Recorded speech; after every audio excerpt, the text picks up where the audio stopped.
Okay, let's put the screw at the center of the space between the roots of 5 and 6 in upper left segment. When you do papillary infiltration injection, the tissue around injection point turns white.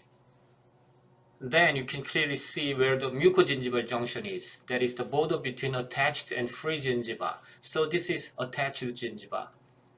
In typodont, let's suppose there is a thin line as mucogingival junction.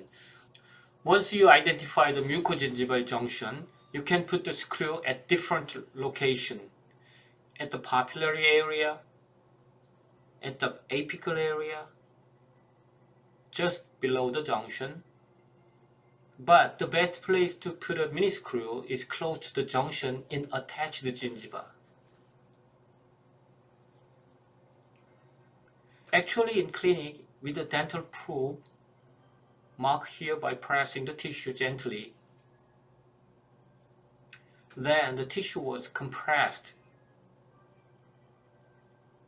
And we can see the thin line between the roots. As an insertion point, I'm going to choose a dot where on the line marked and unattached gingiva and close to the border. Once the insertion point is determined, pick up the 1.6 mm in diameter, 6 or 8 mm long screw according to the thickness of the soft tissue. At this time, I pick 8 mm long one. Place the tip of screw at the insertion point and set the path of insertion mediodistally, not heading to neither medially or distally, just aim the center between the roots. And occlusogingivally, not heading to neither gingivally or occlusally. At the beginning, set the occlusogingival path almost 90 degrees to the bone surface. By doing so, we can prevent the screw from slipping at the start of insertion.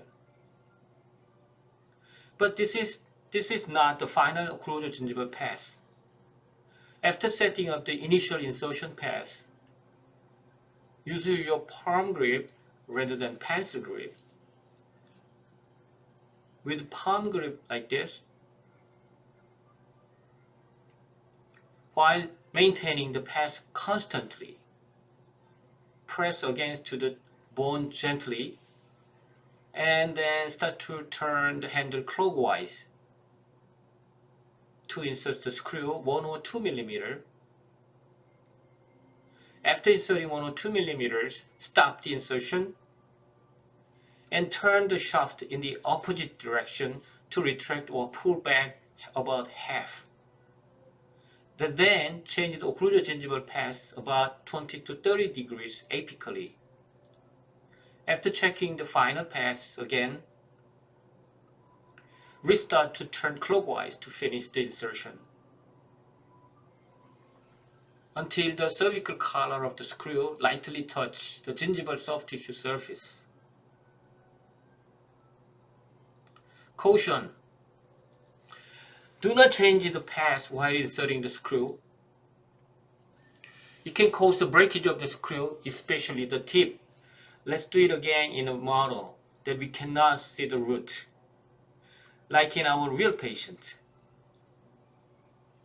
Step 1. Identify the mucogingival junction.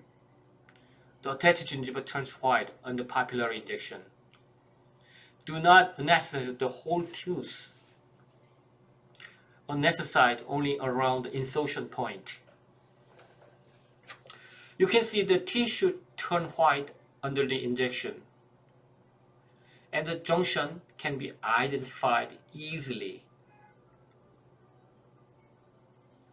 Step 2. With a probe, mark a vertical line between the root.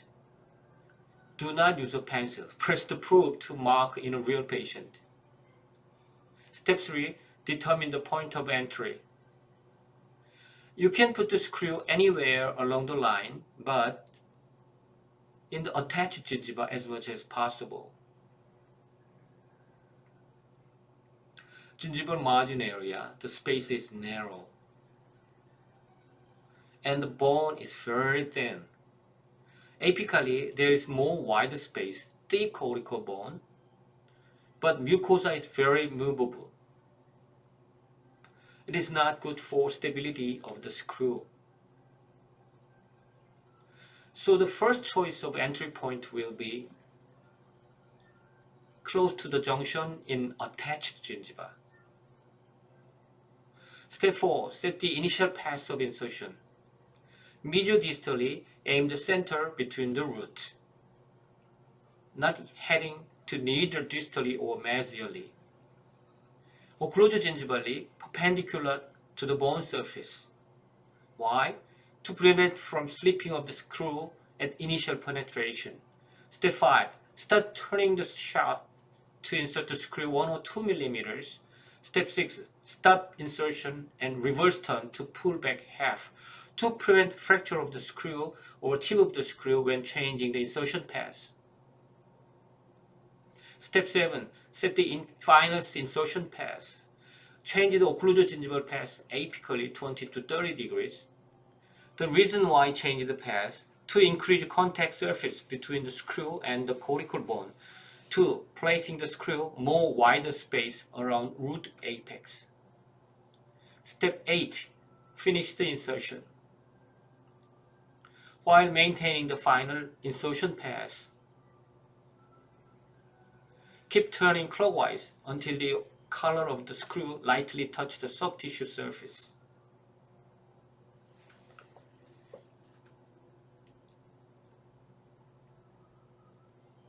Do the final adjustment as needed.